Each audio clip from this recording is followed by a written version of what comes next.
नमस्कार, आप देख रहे हैं जनहित टाइम्स और मैं हूं आपके साथ गिरिराज सिंह राठौड़। शख्सियत की आज की कड़ी में हमारे साथ मौजूद हैं उत्तर प्रदेश कृषि अनुसंधान परिषद के अध्यक्ष कैप्टन विकास गुप्ता जी। सर, बहुत बहुत स्वागत है आपका। धन्यवाद धन्यवाद।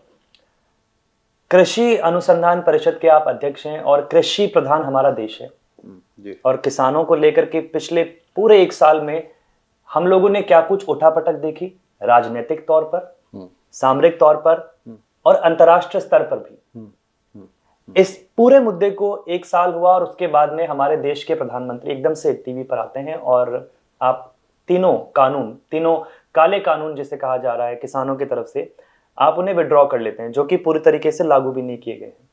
क्या कुछ कहेंगे आप, क्योंकि उत्तर प्रदेश के किसानों का सबसे बड़ा योगदान इसमें रहा।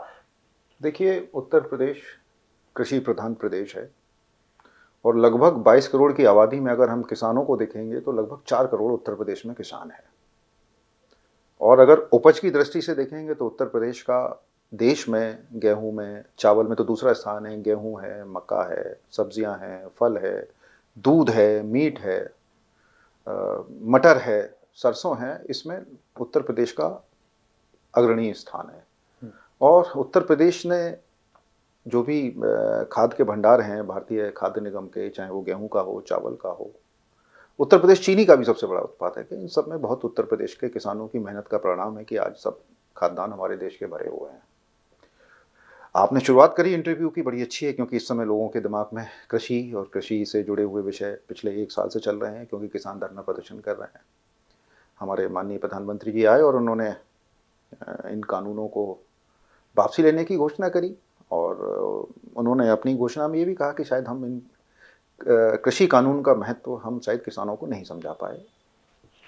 हो सकता है कि कुछ कमियां जब इम्प्लीमेंटेशन या लागू करने में रहा हो गया होगा, उस समय हो सकता है कि उतना चर्चा पर चर्चा नहीं हो पाई। ये बात हो सकता है कि हम जो कृषि कानूनों को लागू करने के लिए जो माहौल था वो शायद नहीं बना पाए। इसी वजह से किसानों के दिमाग में इन कानूनों के विषय में, जो किसानों के भले के लिए लाए गए थे, उनको दुर्भाग्यवश कुछ किसानों के एक समूह ने उनको काला कानून कहा। ऐसा नहीं था, काला कानून नहीं था, ये किसानों के पक्ष में ही, किसानों की भलाई के लिए ही लाए गए थे। भाई, कौन नहीं चाहेगा कि मंडियां खत्म हो, मंडियों की बाध्यता क्यों रहे?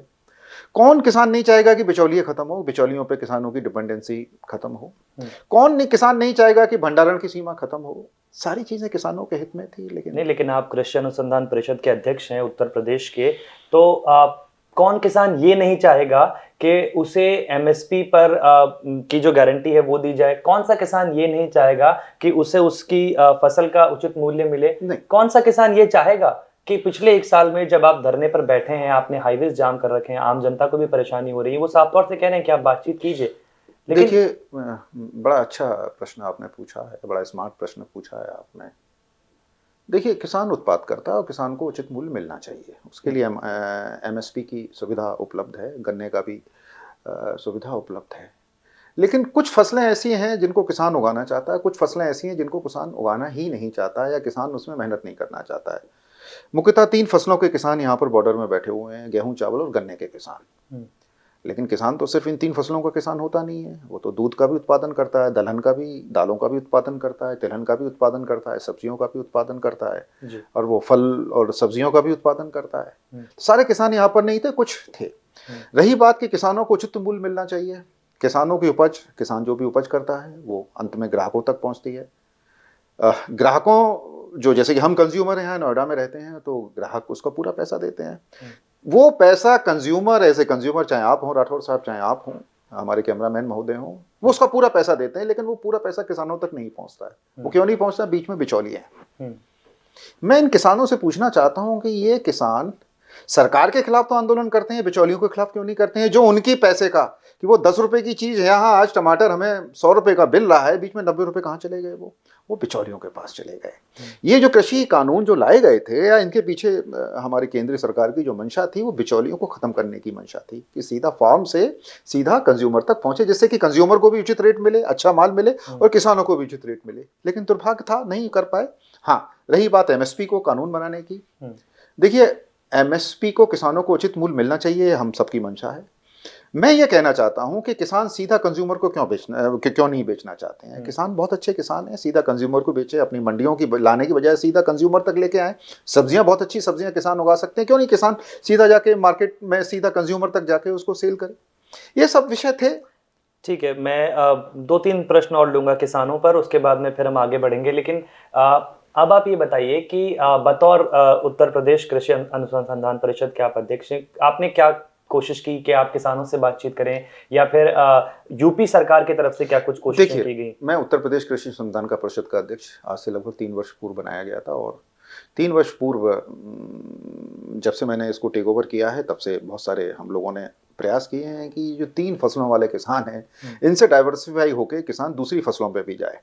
कोरोना बीच में महामारी आई, 2 दफ़े 2 वेव आई उसकी, तो उस वजह से थोड़ा सा व्यवधान आया, लेकिन हमने अच्छा खाना, स्वास्थ्य वर्ग का खाना, इम्यूनिटी बूस्टिंग करने वाले खानों की तरफ भी या उपज की तरफ भी किसान जाए, उसके लिए हम लोगों ने प्रयास किया। हम चाह रहे थे कि जैसे कि कुछ फसलें हैं, जैसे कि मक्का है, मक्का यहाँ नहीं उगती है, बहुत सारी मक्के की डिमांड होती है, लेकिन मक्का यहाँ पर जो कंज्यूमर है वो या तो बिहार से आता है या मध्य प्रदेश से आता है, तो हमने यहाँ मक्का किसानों में भी हमने प्रयास किया कि मक्का उगाएं। पश्चिम उत्तर प्रदेश जहाँ हम रह रहे हैं, यह गन्ने की बेल्ट है, बहुत ज़्यादा गन्ना लोग उगाने लग गए हैं किसान। पहले गन्ने की बेल्ट, तराई की बेल्ट हुआ, तराई में क्षेत्र में उगाया जाता था, लेकिन गन्ना बहुत इधर अलीगढ़ तक गन्ना पैदा होने लग गया है। तो गन्ने से के अलावा भी किसान दूसरी फसलों को पैदा करें, दलहन तिलहन की तरफ करें, उसकी तरफ भी हम लोगों ने प्रयास किया। कोरोना महामारी के दौरान थोड़ा सा इम्यूनिटी बूस्टिंग जैसे क्रॉप्स हैं, जैसे बहुत सारी क्रॉप्स हैं, गेहूँ, बाजरा है, कौंदा है, कौंदू है या मोरिंगा है, इसकी तरफ भी किसान उपज करे और उसका अच्छा मूल्य पाए, क्योंकि उसका मार्केट अब अवेलेबल हो गया है। आप हम सब लोग चाहते हैं कि अच्छा खाना, अच्छी उपज को करें, जिससे कि हमारी बॉडी की इम्यूनिटी बढ़े या हम लोगों का स्वास्थ्यवर्धक खाना, पौष्टिक खाना मिले। उन्हें तो ये लग रहा है ना कि ये बेनिफिशियल क्रॉप्स हैं। खैर, आप ये बताइए कि Narendra Modi style of politics, आप क्योंकि भाजपा के नेता भी हैं, और बीजेपी में या फिर पिछले इन सालों में जब से भाजपा सरकार में आई है 2014 से लेकर, हमने देखा कि जितने भी कड़े फैसले प्रधानमंत्री ने लिए हैं, फिर चाहे वो ट्रिपल तलाक को लागू करना हो कि भाई अब ये जो है कानून बनाया जाएगा और अब 3 तलाक जो है वो नहीं दे सकते हैं आप किसी को, या फिर 370 को रिवोक करना हो, ऐसे जितने भी फैसले, सीए, एनआरसी हमने देखे, वो नहीं वापस लिए गए। लेकिन 1 साल तक ये कानून लगातार चलता है। अंतर्राष्ट्रीय स्तर पर पॉप स्टार्स हमने देखे, अंतर्राष्ट्रीय स्तर पर हमने पॉलिटिशियंस को देखा जो लोग लगातार ये मांग कर रहे हैं, किसानों के हक में खड़े हो रहे हैं, और उसके बाद में आप कानून वापस ले लेते हैं। इसे उत्तर प्रदेश में आने वाले विधानसभा चुनाव से जोड़कर देखा जा रहा है, और क्यों ना देखा जाए। देखिए, सीए एनआरसी का विषय पहले उठा, उसको आपने देखा किस तरीके से लोगों ने शाहीन बाग वगैरह में आंदोलन किए। हमारे यहाँ इस देश में एक आंदोलनजीवी वर्ग पैदा हो गया है, जो सरकार के हर अच्छे कामों का उनका विरोध करना उनका कर्तव्य बन जाता है, चाहे कोई भी काम हो, अच्छे काम हो। आप किसानों को भी आंदोलनजीवी कह रहे हैं? मैं उन सभी लोगों को जो देश के हित में लाए गए कानून के विषय में अनर्गल प्रलाप करके एक कंफ्यूजन फैलाते हैं, वो मैं उनको सबको आंदोलनजीवी कहता हूं। लेकिन कैप्टन साहब देखिए, मैं माफी चाहूंगा, क्योंकि देखिए, अगर आप कह रहे हैं कि ये सारे देश हित के लिए कानून थे, तो फिर आप ऐसे रिफॉर्म्स जो कि जरूरी हैं, न जाने कितने वर्षों से हमारे देश में, 70 साल तो हमें आजाद हुए हो गए, हमारे देश में कृषि को लेकर के जो रिफॉर्म्स जो हैं लाने की कोशिश बार बार सरकारों ने की, लेकिन वो ला नहीं पाई। इस बार हमें लगा कि मोदी सरकार जो कानून लेकर के आई है, ये रिफॉर्म्स आने वाले समय में किसानों की बेहतरी के लिए होंगे। अगर आप रिवोक कर लेते हैं तो आगे आने वाली सरकारें भी क्या ऐसा फैसला नहीं ले पाएंगी? देखिए, ये बड़ा प्रश्न है। मैं तो बहुत ही ज्यादा इस समय किसानों के विषयों को लेकर, खेती किसानी को लेकर और भारतीय किसान को लेकर, आज देश में 60% आबादी खेती पर उपलब्ध है, और खेती का जीडीपी में या देश की आय में योगदान मात्र 17% है। तो 17% आय में देश की आधे से जनता डिपेंडेंट है। अगर उस क्षेत्र का विकास नहीं होगा तो इस देश का विकास कैसे हो पाएगा? तो फिर कैसे आगे आप रिफॉर्म? अब देखिए, प्रधानमंत्री जी ने कहा है कि हम आगे विचार विमर्श करेंगे, सभी लोगों को उसमें जोड़ेंगे, सभी किसानों को जोड़कर एक ऐसा कानून लेके आएंगे जो किसान के भी हित में हो, देश के भी हित में हो और भारतीय कृषि के लिए भी हित में हो। नहीं, लेकिन ये मोदी स्टाइल ऑफ पॉलिटिक्स तो थी नहीं कि आप रिवोक कर रहे हैं, क्योंकि ऐसा इसलिए कहा जा रहा है, अब लोग फिर से डिमांड कर रहे हैं कि अगर आप किसानों के लिए लाए गए कानून वापस ले सकते हैं तो फिर सीए एनआरसी भी वापस हो सकता है, 370 भी वापस आ सकता है। ऐसा नहीं है। देखिए, इन कृषि कानून ने, मुझे बड़ी खुशी है कि कानून क्यों लाए गए, कानून के पीछे मंशा क्या थी, और कानून वाकई क्या किसानों के हित में थे या कंज्यूमर के भी हित में थे या नहीं थे, इस पर एक बहुत बड़ी डिबेट पिछले 1 साल से हो रही है और आप भी मुझसे इस विषय पर डिबेट कर रहे हैं। इन कृषि विधेयक तीनों सवाल है सर। हाँ, कृषि विधेयक ने इस मूल प्रश्न को वापस ला दिया है। इस समय एक बहुत बड़ा वर्ग इस विषय पर भी डिबेट कर रहा है कि किसान वापस तो ला लिए, क्यों वापस लाए गए, सरकार को क्या मजबूरियां, क्यों मजबूर किया गया कि इन कृषि विधेयक बिल को वापस लाया जाए। इन सब विषयों पर डिबेट चल रही है और इस डिबेट में सभी शामिल हैं, किसान भी शामिल हैं और जो आंदोलन कर रहे हैं वो भी शामिल हैं, और जो आप जैसे हम जैसे कंज्यूमर जो शहरों में कृषि उत्पाद को खाते हैं वो भी शामिल हैं, और विपक्ष भी शामिल है। विपक्ष को तो अपना मुद्दा चाहिए, विपक्ष का काम भाई हर विषयों को उठाना जिससे कि वो सरकार को कटघरे में लाके करे, वो तो करे। लगता है आपको कि मुद्दा मिल गया? क्योंकि देखिए चुनाव आपके सामने है और ऐसे में जब प्रियंका गांधी रैली करती हैं और कहती हैं कि कांग्रेस पार्टी अगर सत्ता में आती है उत्तर प्रदेश में तो फिर किसानों के तमाम कर्जे जो है वो माफ कर दिए जाएंगे, लेकिन ये वादा तो उन्होंने हालांकि राजस्थान में भी किया था जो कि नहीं किए माफ। क्या लगता है आपको कि ऐसी गहमा गहमी में जब बीजेपी के खिलाफ माहौल बनाने की कोशिश की जा रही है, ऐसे में अगर जो पार्टियां हैं वो ये वादा करती हैं, ये दावा करती हैं कि हम आपके जितने भी कर्जे हैं वो माफ कर देंगे, जनता विश्वास करेगी? क्योंकि ये पॉलिटिकल मुद्दा है और ये सबसे बड़ा चुनावी मुद्दा है फिलहाल उत्तर प्रदेश में। मैं प्रियंका गांधी ने क्या वादे किए और क्यों पूरे नहीं किए, मैं उन पर तो कोई टिप्पणी नहीं करना चाहूंगा। नहीं, आपके सामने सर, आपके विपक्ष है। लेकिन जी, मोदी जी ने एक बात बिल्कुल सही है कि इन कृषि विधेयक के पीछे कैसे लाए गए और कैसे विड्रॉ किया गया, मैं उस पर अब नहीं जाना चाहूंगा क्योंकि इस पर बहुत ज़्यादा डिबेट हो रही है। लेकिन खेती कैसी हो, किसानी कैसी हो, किसान क्या उपज करे, किसानों को उपज का कैसा मूल्य कंज्यूमर या ग्राहकों तक पहुंचे, उन सब विषयों को चर्चा में ला दिया है। और मुझे उम्मीद है कि यह चर्चा कहीं ना कहीं किसी सार्थक मोड पर ले जाकर कहीं ना कहीं एक ऐसे कानून की तरफ हम लोग बढ़ेंगे जिसमें सभी लोगों की आम सहमति के साथ साथ खेती को भी फायदा हो, किसानों को भी फायदा हो, और खेती और किसानी से जुड़े हुए जितना तंत्र है उसको भी फायदा हो, और अंत में उस खेती के कृषक उत्पाद को जो अंत में ग्राहकों तक पहुंचता है उसका भी फायदा हो। मुझे उम्मीद है कि इस चर्चा से जरूर कोई ना कोई परिणाम आने वाले समय में निकलेगा। चलिए, तो ये तो आने वाले समय ही बताएगा, लेकिन हम आगे बढ़ते हैं और आपसे जानेंगे क्योंकि शुरुआत देखिए, क्योंकि बहुत ज़्यादा ये मुद्दा चर्चा में रहा और जब पीएम ने कानून वापस ले लिए तो इसलिए ये हमारा शुरुआती सवाल था। लेकिन आपसे जानना चाहेंगे कैप्टन साहब, कैसे सेना से और फिर राजनीति में आने का आपका सफर जो रहा और कितना आप अलग देखते हैं कि वहाँ का जो डिसिप्लिन होता है और फिर आप पॉलिटिक्स में आते हैं, आपको तमाम तरीके की चीज़ें जो हैं वो देखनी पड़ती हैं, समझनी पड़ती हैं, डेमोक्रेसी के अंदर कैसे काम हो रहा है। बहुत अच्छा आपने सवाल पूछा है जी।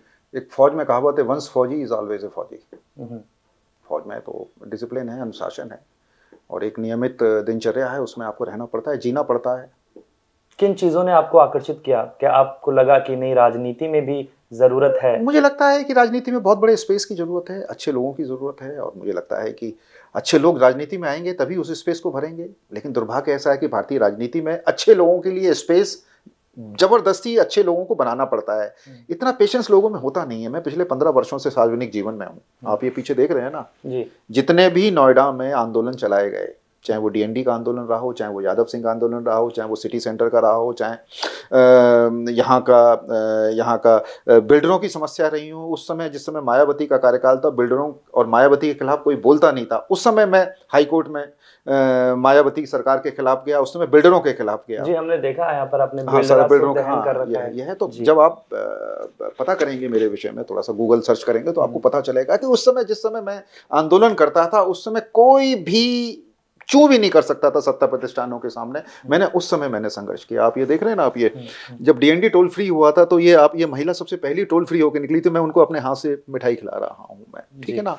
तो मेरा आंदोलनों का इतिहास रहा। मुझे लगता है कि अगर सच्चे मन से जनता के बीच में आकर जनता का काम किया जाए और जनता के मुद्दों पर आवाज़ उठाई जाए तो जनता भी साथ देती है। और मुझे बड़ा खुशी है कि मुझे जनता ने मेरा साथ दिया, और मुझे बड़ी खुशी है कि आज मैं उत्तर प्रदेश, जो देश का सबसे बड़ा कृषि की दृष्टि से राज्य है, मैं उसका एग्रीकल्चर बोर्ड का चेयरमैन हूँ। और मुझे जो भी काम दिया गया है मैं उसको, जो मेरी अपनी कैपेसिटी है, जो मेरी समझ है, उससे भली भांति करने का मैं प्रयास कर रहा हूँ। अब जब क्योंकि आप हमारे सामने हैं तो फिर हमें नहीं लगता कि हमें गूगल सर्च करने की जरूरत पड़ेगी। लेकिन आपने इस बात का जिक्र किया कि अच्छे लोगों को राजनीति में स्पेस बनाना पड़ता है। जी। क्या लगता है आपको, आप वो स्पेस बनाने में कहीं ना कहीं नाकामयाब रहे? क्योंकि पिछले विधानसभा चुनाव में नोएडा से खड़े होने की आपकी तमाम बातें सामने आई। उसके बाद में जब पंकज सिंह को वो टिकट मिला तो ये कहा गया कि आपको कृषि अनुसंधान बोर्ड का अध्यक्ष पद जो है वो दे दिया गया है, तो क्या ये कहीं ना कहीं आपने, ये पार्टी ने बैलेंस किया? मैंने चुनाव पिछला लड़ा था जी। और मुझे कितने वोट मिले हम्म। वो जाके आप अभी भी इलेक्शन कमीशन की वेबसाइट पे जा सकते हैं। मुझे उतने वोट इस जनता ने दे दिए थे, बावजूद इसके कि मैंने विड्रॉ कर लिया था।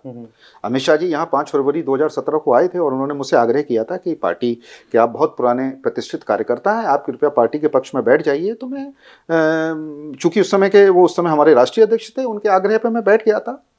चूंकि मैंने पर्चा वापस नहीं किया था तो मुझे, मेरा चुनाव चिन्ह टॉर्च था, मुझे अच्छे वोट जनता ने दिए, बावजूद इसके कि मैं विड्रॉ कर गया था। और मेरी पार्टी की सेवाओं को देखते हुए मुझे पार्टी ने बड़ा अच्छा कार्यकाल, मुझे कार्यभार दिया हुआ है। देखिए, मैं पार्टी का निष्ठावान सिपाही हूँ और मैंने पार्टी से पहले भी कहा था मुझे ऐसा काम दिया जाए जिससे कि मैं पार्टी की सेवा, प्रदेश की सेवा और देश की सेवा कर सकूँ। पार्टी ने मुझे बड़ी खुशी है कि पार्टी ने मुझे प्लेटफॉर्म दिया है। अभी भी चुनाव आने वाले हैं, अब कुछ 1-2 महीने रह गए हैं, तो क्या अब कैप्टन विकास गुप्ता जी चुनाव लड़ने वाले हैं?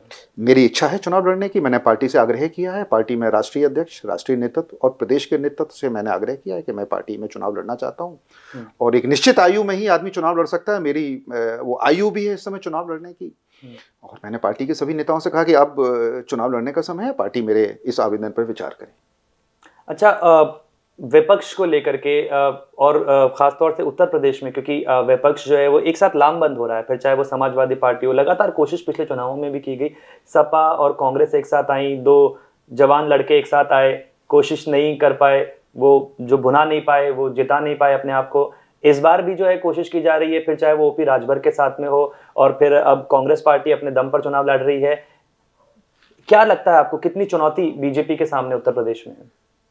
देखिए, विपक्ष हम लोग, भारतीय जनता पार्टी 2014 का चुनाव हो, चाहे वो लोकसभा का हो, 2017 का विधानसभा का हो, चाहे वो 2019 का लोकसभा का चुनाव हो, विपक्ष ने गठबंधन बनाने का प्रयास किया। कांग्रेस और सपा का गठबंधन पिछली बार रहा था विधानसभा चुनाव में। अभी हाल में ही लोकसभा में सपा और बसपा का गठबंधन था, जिसमें लोग तो ये कहते हैं कि सपा बसपा के गठबंधन जब जिस समय हुआ था 2019 में, 2018 में, तो लोग कहते थे कि शायद बीजेपी का सुपड़ा साफ हो गया, लेकिन नहीं। इस प्रदेश की जनता ने 2/3 लोकसभा की सीटें इसमें यहाँ पर दी। इस समय विपक्ष प्रयास कर रहा है, विपक्ष को करने का प्रयास करना चाहिए, क्योंकि 5 साल के बाद सबको जनादेश लेने का, जनता के सामने जाने का हक होता है। विपक्ष एक हो रहा है, उसमें विपक्ष का अपना अधिकार है, लोकतांत्रिक व्यवस्था में सबका अधिकार है। भारतीय जनता पार्टी भी अपनी पूरी तैयारी कर रही है और निश्चित रूप से हम लोग चुनाव जीतेंगे। जी बिल्कुल। ये बताइए सर, आपका ये जो सफर रहा सेना से राजनीति का, ये कुछ शब्दों में अगर आप बताएं तो कैसा रहा आपका ये सफर? देखिए साहब, सेना और राजनीति के बीच में भी और भी कई सारे सफर को, भी कई सारे मुकाम आए। आर्मी की नौकरी के बाद मैं होटल इंडस्ट्रीज में गया, होटल इंडस्ट्रीज के बाद मैं सॉफ्टवेयर इंडस्ट्रीज में गया, सॉफ्टवेयर के बाद फिर मैं रेवेन्यू सर्विसेज में गया। लोक सेवा आयोग की परीक्षा प्राप्त करने के बाद फिर 3-4 साल नौकरी वहाँ भी करी, यहीं सेंट्रल एक्साइज एंड कस्टम्स में। उसके बाद फिर मैं राजनीतिक क्षेत्र में आया, सामाजिक क्षेत्र में आया। सफ़र बड़ा अच्छा रहा। आज भी मैं एक्टिव रहता हूँ, 24 घंटे एक्टिव रहता हूँ। और अगर आप मेरे सोशल मीडिया प्रोफाइल पे जाएंगे, अगर आप ध्यान से देखेंगे तो आपको पता चलेगा कि मैं प्रयास करता हूं कि मैं, जो मुझे जिम्मेवारी समाज ने दी है, या समाज ने जो मुझ में विश्वास व्यक्त किया है, या पार्टी ने मुझ में विश्वास व्यक्त किया है, मैं उस पर भली भांति उतरूं। और मेरा यही प्रयास रहता है और मैं बड़ा खुश हूँ जो भी मेरी यात्रा रही है। प्रशासनिक अधिकारी के तौर पर आपने बताया आपने काम किया, तो प्रशासन को करीब से देखा आपने। नोएडा अपने आप में एक इतना बड़ा प्रशासनिक क्षेत्र है, यहाँ पर क्या लगता है, क्या कुछ कमियां हैं, या नोएडा में अभी क्या कुछ विकास का कार्य बाकी रह गया? देखिए, प्रशासनिक कमियां तो ही हैं।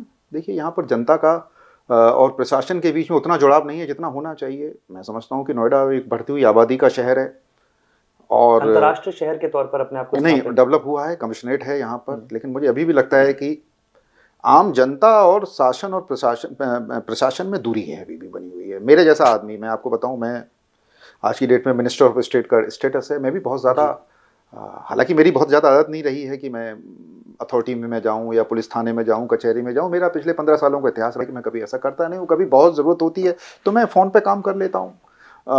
लेकिन अभी भी मैं मानता हूं कि वो प्रशासनिक दूरी अभी भी आम जनता और प्रशासन के बीच में बनी हुई है और ये दूर होनी चाहिए।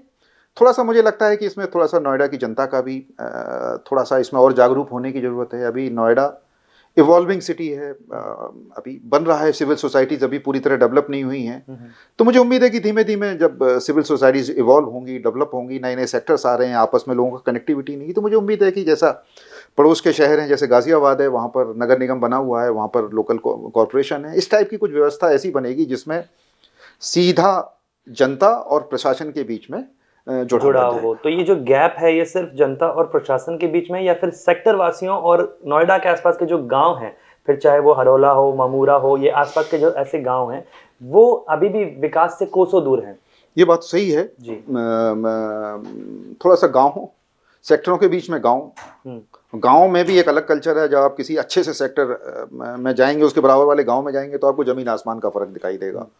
वहाँ के कल्चर में, वहाँ के रहन सहन में, वहाँ के पहनावे में, वहाँ के ओवरऑल सिस्टम में बड़ा आपको फ़र्क दिखाई देगा। ये कॉन्ट्रास्ट है। तो मूलभूत बुनियादी सुविधाएं जो हैं उनका भी है, जो प्रशासन की तरफ से मुहैया होनी चाहिए थी। नहीं होनी चाहिए, प्रशासन ने काफ़ी काम भी किया है, ऐसा नहीं है। आप यहाँ के नोएडा के गाँव में जाएंगे, आप आम गांव में जाएंगे, उसके मुकाबले यहाँ पर सब सड़कें बनी हुई हैं, यहाँ पर बिजली है, पानी है, और जो मूलभूत सुविधाएं वो हैं सुविधाएं। लेकिन एक कॉन्ट्रास्ट नज़र आता है कभी कभी कि सेक्टरों वाला नोएडा और नॉन सेक्टरों के बीच में जो गांव हैं, वो वाले नोएडा में बड़ा कॉन्ट्रास्ट नज़र आता है। मैं समझता हूँ कि इसमें थोड़ा सा कुछ और काम करने की ज़रूरत है, कुछ और विकास करने की ज़रूरत है।